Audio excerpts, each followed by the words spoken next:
Welcome to It's Been How Long? The podcast about Cherry Hill High School East students from the late 1970s and early 80s. This is Kara Siegel. I'd like to welcome in Mariam Shpeen Feist to the It's Been How Long podcast studio today. Hey, Mariam, how are you? Hey, good, Kara. Good to see you. Yeah, thanks for agreeing to be on the podcast. No, thank you for asking. I know you've been asking for a while. Sorry, my schedule's been crazy, but it's also been so much fun to see and hear others. Some I knew and some I didn't. So thank you for doing this. I know I'm one of many who thank you for this. Yeah, no, absolutely. I'm having a blast. So we are almost 44 years post our graduation from the Oh, Hallett I Halls. graduated when I was like 2. That's Yeah, amazing. exactly. And so what are you up to? Where are you? What's going on? I'm looking around. Where am I today? Today I'm in Jacksonville, Florida. I've moved to locations where I never knew they existed or where they were on the map. So I'm in Jacksonville, Florida, which I did not realize is really not Florida. It's South Georgia. Okay. Uh, I'm about 20 minutes from the Georgia border. Oh, all right. I'm closer to Savannah and Charleston than I am to Miami. Oh, okay. And I'm currently the CEO of the Jewish Federation and Foundation. And I moved here after a 10-year stint in Dallas, Texas, which was very challenging. Not only was it much further away from New Jersey than I thought, but to be a diehard, still season ticket holder of the Eagles and to live in Dallas, Texas, it was 10 miserable football seasons. Yeah. Oh my gosh, I can't even imagine. Oh, horrible. So what do you do for fun down there in Jacksonville? Are you a pickleball? Have you bitten the pickleball bug? No, no, no. So, what do I do for fun? I'm a workaholic, which Uh, is not great. So is my husband. So that's not really great. But we just started taking dance lessons. oh, nice. What kind? Like Um, shag or? no, we're basically how to get on the floor at a friend's son or daughter's wedding or bar bat mitzvah and not look like a complete like back in 8th grade dance. So we're doing that. I was doing until October 7th, I was doing Orange Theory, Hmm. which I was addicted to, and my kids are guilting me back into. They keep sending me their snapshots of how they did. I play Mahjong. All right, Um, we're gonna have to talk about that because I just decided I gotta learn, and oh my gosh, I am mind went to, blown. I will tell you, I'm like one of the old ladies who go down. We did a whole weekend. I was in a tournament and I won the afternoon. I mean, I was like, yeah, it didn't even matter the money. I was just like so excited that my name was called. So I do that. And I love being near water. So when we can, we're 20 minutes from the beach. Walking Nice the beach is just therapy in itself. therapy. Yeah, that's what I do. That's great. So what did you do back at East? What did I do back in East? Oh, what did I do back in East? I played field hockey. I played lacrosse. I know you've asked people about their good or negative memories. For me, I loved lacrosse and field hockey, loved it, and got cut my senior year of lacrosse. Oh, ouch. Oh, that was so painful. I I mean, that imagine. stuck with me Yeah. because it was the spring. So it's Yeah. your final semester. And how could you cut me? I was goalie but they did. And, I'm still like in therapy over it, but, I'm getting past it. So I did that. And, Yeah, I think that takes 48 years, if I'm not mistaken, oh, yeah, to get over absolutely. it. You just got a And few more. yeah, exactly. Look, you have to have a reason to pay a therapist. I tell that to my kids all the time. So like I messed up their lives so that they could, have an excuse for paying for a therapist. And I did a lot of I'm stuff going to use actually that with my outside. kids. Thank you. I did that. I did a lot of stuff outside of of East, a lot with Temple Emmanuel. I think we talked about this with Tefty. I taught after school and Sunday school from a course Shalom when that was started. And Camp Harlem. So I had friends from Long Island uh, to the suburbs of Philadelphia. So I spent a lot of time doing that kind of stuff, a little bit of dabbling, because Ellen Bass lived across the street, and my dad and her dad were best of friends. And so did a little bit of BBG, but just didn't really stick. Gotcha. So did you have a job back in high school? I did. And I can't believe how many people share this because I don't remember working with them. I don't remember anything. But I worked at Lou's Shoe Bazaar. Okay. Not only did I work there through high school, I worked after high school, and they opened up a second store in Cinnaminson. Oh So yeah. not only was I at the Route 70, I was in Cinnaminson. And the owners tried to get me to go to Camden County or to Rutgers Camden. I think it was Rutgers, something that was local, to go into business Oh wow. because I really worked there a lot. Ridiculous. And I babysat, of course, and taught at Sunday school and Hebrew school. And those were real. Oh, and I worked at the JCC camp one year, the local, not out at Medford, Yeah. but at the local JCC. Okay. Great. So what'd you do after graduation? Hmm. I went off to college. I went to a small all women's college. I think my father felt like that would continue to keep me. Little did he know, it's worse to be in an all women's college than probably a big party school. But I went to Goucher College, and then I took a Hmm, junior year abroad. I went to University of Lancashire in England, near the Lake District of England, nice.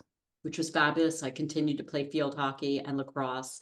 And in England, I played field hockey and rugby. And so Oh that was really cool. wow. That was really cool. Okay, And if like I I if like I to were to say, say sports that Mariam Shpeen is going to play in her life, rugby would be like, gosh, not even on the list.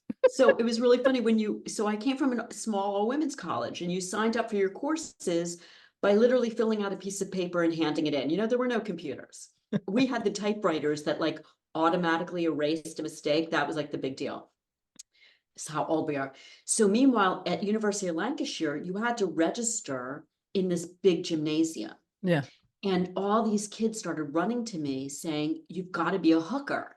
And I'm like, I'm Jewish. I'm like, that's the stereotype, like the big joke, like, I don't do that. Yeah. Um, so anyhow, I became the hooker in rugby. And I, Exactly. Which exactly? So I have another friend who called herself a hooker, told me about rugby. I still don't know where does that position okay. fit? So when you're in the scrum, in the Yeah. center, Yeah. it's literally, you're the middle person. It's usually someone who's more petite, Okay.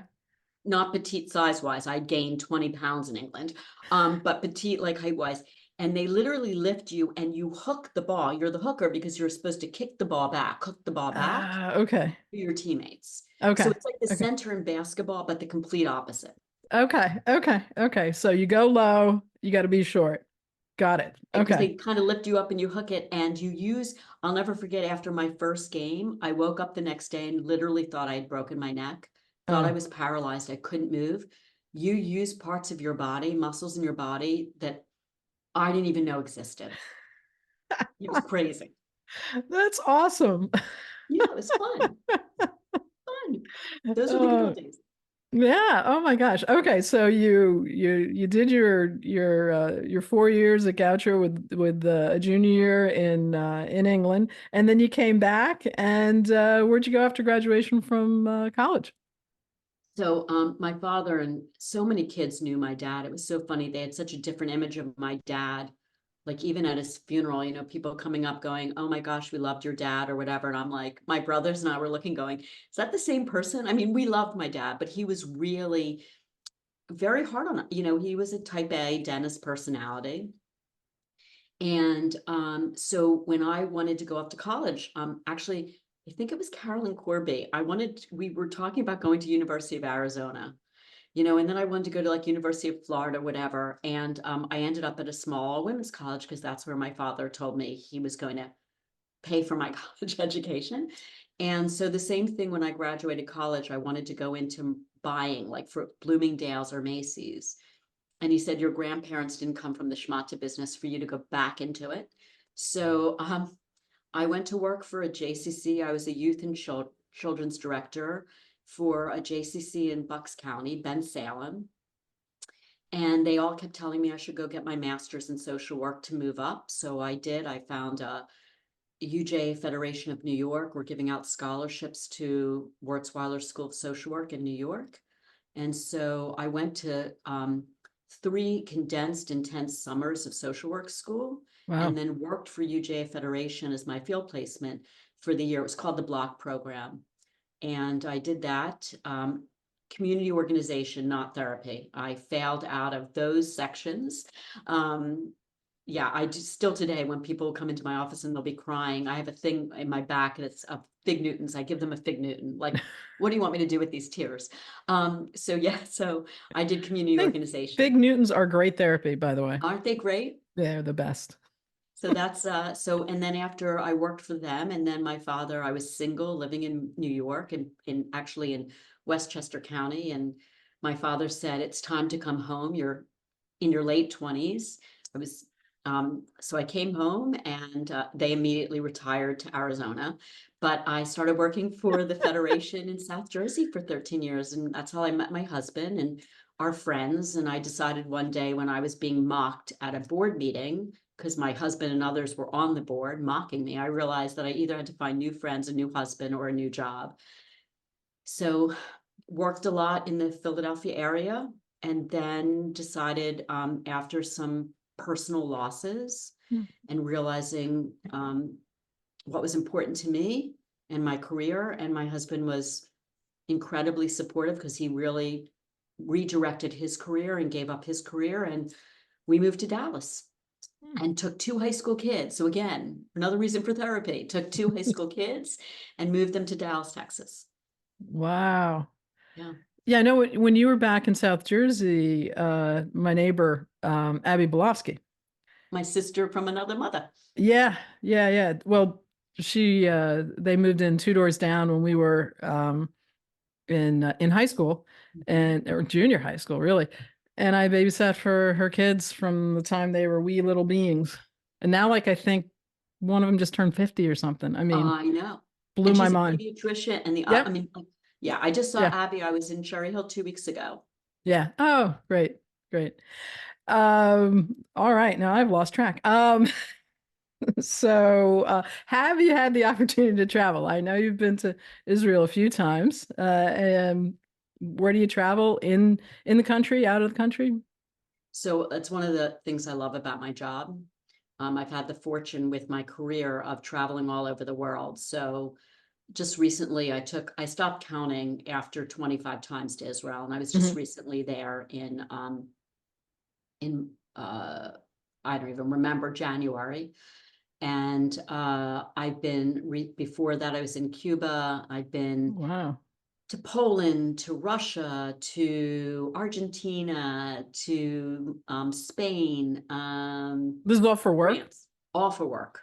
Have you had any opportunity to enjoy any of those trips with a little vacation, or is it all a lot of work? Um, Sometimes, but I always find, like, I love it. I come alive. People say to me, like, I'm my best when I am at work abroad with Yeah. a group of people. It's the only time that I get up early, that I actually eat breakfast, that I'm friendly before my first cup of coffee.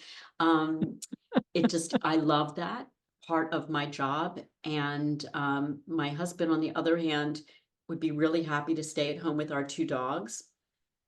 And so we just realized that for the first time in 14 years, we took our first family vacation in December. We took the kids, and my oldest girlfriend joined us too. And we went on a cruise, and it was the best. It was the Where best. where did you cruise to? It didn't even matter. I Okay. think the weather was so horrible. Like, it wasn't horrible. It was just not great. It didn't matter being all together. I think we were in the Dominican Republic and Puerto Rico. Okay. We were on this Virgin cruise. There were no kids. It was great. That's awesome. Yeah. That's awesome. Is there a class or a teacher at East that influenced you beyond your high school days? I knew you were going to ask this question, and we talked about it earlier. I couldn't even find my yearbook. I know it's packed away in a box. We just recently moved into a house, so things are still packed up. I don't even remember people's names from last week. It's really, really bad. So to think of a teacher, it's so funny. I don't remember by name. I remember I took a psychology course Oh, okay. with a woman, and I remember just being not even realizing about that career. I know that when I went to Goucher, that was my original major, ended up being social psychology, a little bit of I thought I was going to be Margaret Mead until I realized that camping was not for me. So that didn't work. But I think that influenced me. And it's really funny. I was just thinking about this, hearing other people. I don't even know at that moment because I was never in theater, but I took a public speaking course with Robert Nation. And it's again a thing that I love and that I'm called upon to do often in my career, is to do a lot of public speaking. Yeah. And I look back going, I wonder if he really opened an oyster, Yeah. and which, that really I didn't even realize was something that I love doing. Well, that's great. See, you do have a very strong Yeah. experience with that. Um, so did you have a high school sweetheart? I didn't. I had a lot of, every summer at camp, I had a different fling. Not really in high school, no. All right. So how did you meet Mr. Feast? How did I meet Mr. Feast? It was really interesting. I was working at the Federation in South Jersey, which was connected to the JCC.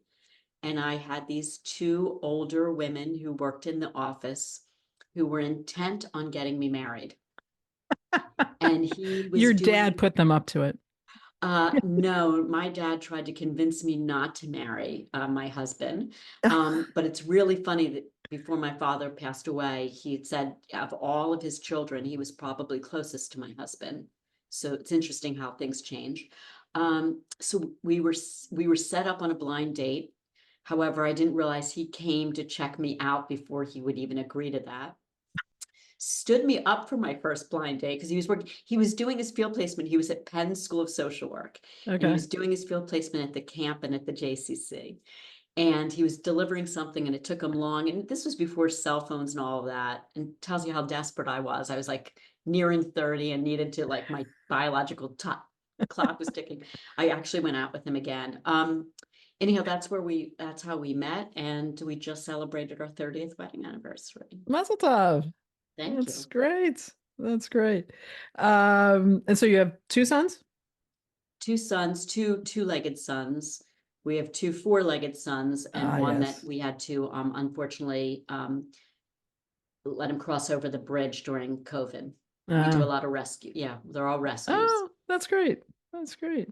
So do you have friends from East you're still in touch with, either, you know, personally or on Facebook or So I will tell you that my kids, so I have one son that used to work for the Department of Defense. He's still doing government contracting, but with a consulting company. And he used to say to me, because he said he was piqued on this, so he started this whole thing with my other son and husband, that I literally grew up in Russia. I'm a Russian spy, because they know nothing about my background. Absolutely. Even living in Cherry Hill for all those years, they your knew boys were nothing. born in Cherry Hill? My kids were born in Cherry Okay. Hill. They were in high school until school until we moved to Dallas. They knew nothing. And my husband stays in touch with, like, the kids that I think he was in the baby nursery in the hospital with. So they don't even believe that I grew up. My English is horrible. I make up my own words. I mean, so they don't believe that I even was born. So they're going to laugh at them on this podcast because they're not going to believe it. They're going to think it was staged from Putin or whatever. So no, I'm really, really bad about staying in touch with people. Even now, my girlfriends will tell you in Cherry Hill, and most of my girlfriends were not from my East days. They were from my adult days with my husband and mommy and me classes and all that, that I don't stay in touch with them now, except to call them to say, by the way, I'm landing in an hour. Can I stay at one of your homes? And can you pick me up at the airport? And they do, and they drop everything. And we pick up like it was yesterday. I'm just horrible at staying in touch. So I really haven't stayed in touch with anyone. And it's funny because we're gonna come around to your high school yearbook quote, which if you don't remember, I will remind you of in just a And short. don't show that picture. Uh, anyway, so let me ask you this: did you have a standout memory from high school with friends or a class or related outside that just still sticks with you to this day? I think there were a lot. Little, I won't say like, I remember, oh my gosh, and I can say it now because so many people are doing it. We used to cut school. We used to go bowl. We used to start it, I didn't go to bars. I didn't have a fake ID, but we didn't need to. We raided our parents' liquor cabinets. I will tell you, smoking cigarettes, and I won't call out anybody, but smoking cigarettes. My mother was a true blue smoker, so they were easy to come by. And in those days, you could walk to 7-Eleven and no one carded you. So I look back and go, oh, what was I thinking? But I also have to laugh because those were like the fun time. I can't explain it. It was like the bonding experience, better education than you would get in the classroom. Yeah. And, I think, and as I was talking to you earlier, I had a varied group of people between sports and neighborhood and other friendly connections that I don't think I was really the center in any one group, but I kind of bounced around. So it was interesting looking back on it. I think it was interesting, but I don't think that I have these like spectacular, deep moments, should say. That's okay. Not all of us do. I'm failing this interview. Go ahead. No, no, no, no, no. I think you're succeeding. You played rugby in England, so you have my admiration forever. Um, Something I wish classmates maybe knew about me maybe then or now. I think that I wish looking back on myself, there was a mixture of an immaturity and a mixture of really trying hard to fit into any one of those circles and I still tell kids this now, like have grace for others. I think I forget about social media and all of that, but I also have to share on the other side, the kids that really are able, and many of them do, talking about, insecurities and anxiety and depression, other things that I really promote and think it's so healthy to have this conversation. We never talked about that when we were Right. growing up. Right. And so, it was always, again, it was that mixture of like, really like, oh, this is like therapy, like telling myself it was okay. I didn't need to try that hard. Stop trying so hard. Because I think when you try too hard, you don't become your authentic self. And now today, much more comfortable in my skin and who I am. So take me or leave me. Yeah. Now my mantra. That's a good mantra. So if you had a chance to go back to the building, what was it for and how I did it make you think feel? I think I was taking a walk when I was still living in Cherry Hill. I used to walk with a friend of mine, and or was running at that time 5Ks, and we would do different routes. And I believe that we walked around East at one point, and I think went in trying to find an open door for a bathroom. Um, but no, I really drove past it. My kids never went there. My kids went to private school. Oh, okay. So I never had that opportunity, even when my oldest was in high school, Oh, okay. to go back. Yeah. So we're back in 1980. Oh, You're looking out 40 years. Is this where you saw yourself? I don't think I saw myself. I had lots of fantasies. I mean, I was winning, a Golden Globe and an Academy Award for Nice. sure. I was also 6 feet tall, blonde, and really, um, no, I would never have, as I said before, my father really directed my career unknowingly.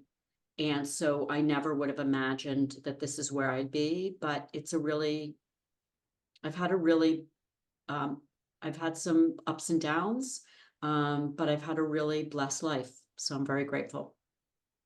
Did you enjoy high school? I was watching some of the interview, Celine, like, who was just like talking, like glowing of how wonderful and how blessed and how lucky everybody was. And I'm like, wow, that was like a TV sitcom that I wanted to be part of.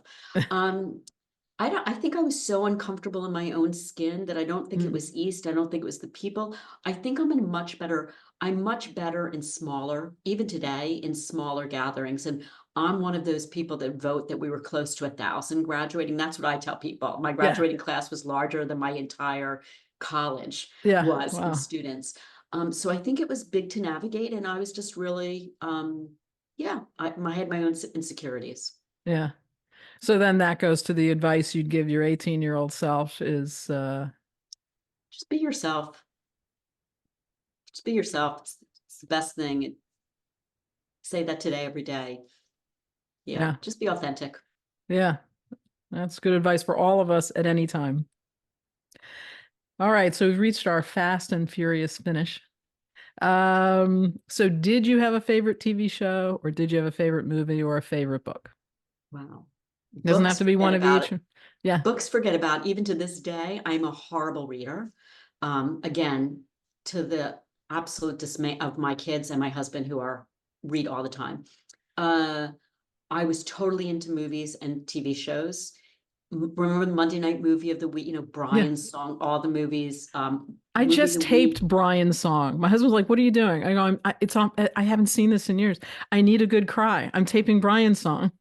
Healthy to let it out. There you go. Yeah, I watched everything from soap to the Carol Burnett show. You name it. I like loved TV. Still do. I should have been a TV or movie critic. Love movies, love TV. So did a lot of that. Yeah.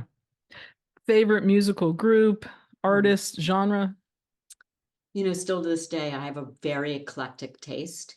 But I remember, I think my first album was my brother got me for Hanukkah was, I think it was Janice Ian. Remember Janice Ian? Um, and the win and another one was the win and Wings. Paul McCartney did Yeah. Wings. I think those were my first albums Yeah. of my own that were not part of my. All right. I just had this flashback. Somebody's 16, sweet 16. You and I won a dance contest, and I got an Earth, Wind, and Fire album. Was it a dance contest, or was it a dance? I know we were at Ellen This was Bass's, and I was it was like someone's basement. It was yes, it was Ellen yes, it Bass, was and Ellen we Bass. was we were dressed. It was like a movie. You had to dress up like a movie. Maybe. And my That's brother's girlfriend at the time dressed me as, what I look back now, it was a hooker. And I think Ellen was which was so foretold your future. exactly. Oh, I think she was so mad at me at that point. Yeah, but I won for best. I think yes. You And won there for best was, contest, but we won a dance contest. did we? Yeah, yeah. In my memory. But that's all right because just when you said those things, it's just like, oh my God, I remember that. It was with you. That's so funny. So I'm at the same time, I'm plugging Reggie's Heaven's Oh, Edge. yeah, and it's so funny because I'm not connected with Reggie on Facebook, Yeah, but I'm yeah. connected through him. He doesn't realize that we're best friends. I'm Oh, connected with him through, Rob Thurston yeah, and Eddie Denkin and whatever. And he is just amazing. And listening to your podcast, yeah, really, again, wishful of being able to go back and say there were really cool people that were yeah, really gifted people in our class that I wish I had had the chance to get to know. yeah, yeah. But I think the cool thing about Facebook is kind of seeing what they're able to do, seeing what you've been able to do, and what so many people have been able to do over these, years that I've kind of taken interest in Facebook. That's pretty remarkable. There's nothing we had other than snail mail, you know, Right. reading about you in the paper, which was usually not a good thing if you appeared. So, all right. Did you have a favorite place to hang out or to eat uh, back in the day? You were a So diner. You were a diner person. no, No, actually, I wasn't really? a diner until I got older. It's so Oh, interesting. Every Sunday night, my mother never cooked Sunday nights until oh, we were old, until like I was much older. So every Sunday night, it was either Lem's. okay. That's where I had my Sweet 16, it was Mikado when I was living there. I don't know what it is now, Yeah, yeah, but Lem's on Route 70 for Chinese food. or the Woodcrest Country Club, because you had a minimum that you had to do, or there was this cafeteria in the Morristown Mall. Okay. And that was probably my favorite because you got to like the tray and you got to pick what you want. Oh yeah, it was great. Yeah, those were. You weren't And of a course, the Coastline or highway, our friends were Kaminsky's. the. No, I never did Kaminsky's, never did the diner. No. And for special, if we didn't go into Philadelphia, it was the Hideaway because Oh yeah, my yeah, dad yeah. was also my dad and mom, so we went there also. Oh, okay. All right. All right. I know you don't want me to do this, but I'm gonna do it anyway because I do it with everybody. All right. Oh, oh my gosh. Didn't like Oh, your with the photo. cat, we were all talking with those stupid How cow necks. next? Yes, yes. So like I Oh, and said, and I had a perm. you did. You did. And I had a And perm. so, but this quote I thought is excellent. Good friends must not always be together. It is the feeling of oneness when distant that proves a lasting friendship, which seems to be your mantra. You were prescient. That absolutely. Okay, you need to text this to me so I can send it to my girlfriends from Cherry Hill and they will be laughing that I said this when I was 18 years old. There you go. I will do that. I will do just that. Forecasted my life. That absolutely you did. All right. So, what language did you take at East and have you found it helpful? I took French. Madame Patikoff. I should say I took English because I haven't found either one of them helpful. I have my own language. I'm always the Mariamisms. People laugh. I'm always mispronouncing or misusing words. My husband calls people all the time in Cherry Hill and goes, "You, what she said this time." So no, I didn't find either one of them helpful. Okay. All right. Lastly, your parting shot. Anything you want to tell someone or anyone out there who might be listening? Wow.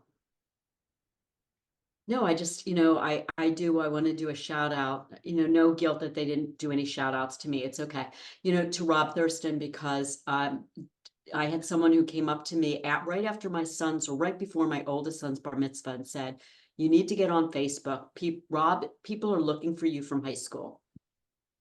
And as soon as it was over, I did. And I really have to say thank you because following some people from high school and then following those that they follow has really been, it is great. It's great to see where so many of us have ended up and where our lives turn. And Eddie Denkin, it's okay that you didn't mention it, but when he was in Dallas, I got to catch up with him. He met my youngest son. We went out for dinner and we would never have done that if it had not been for Facebook and social media and connecting. So I thank those for being on and being really letting me see your life through that, and really impressed with our group. We have a good group of people. Yeah.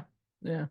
Well, Mariam, I can't thank you enough for doing this. I really appreciate it. It has just been wonderful. It's really good to see you again. Really good to see you. Yeah, yeah. All right. Well, maybe we'll see you back at the reunion next spring. I'm making big promises for Alan Feldman. So, Yeah, but hopefully maybe that'll come to be. I'm going to try. All right. Sounds good. All right. Okay. Have a good one. You too. Thanks for joining me on It's Been How Long? The podcast about Cherry Hill High School East students from the late 1970s and the early 80s. A shout out to my cousin Brad Corbett, whose podcast We Weren't Friends in High School inspired me to do this podcast and whose advice and encouragement have been so helpful. Thanks also to my husband, Randy Cockdale, who read all the fine print on the podcast hosting website so I wouldn't have to. And thanks to Jeff Lyons, content consultant and guinea pig, and to Deborah Smead, also content consultant. And thank you to all our classmates who are listening in. See you next week.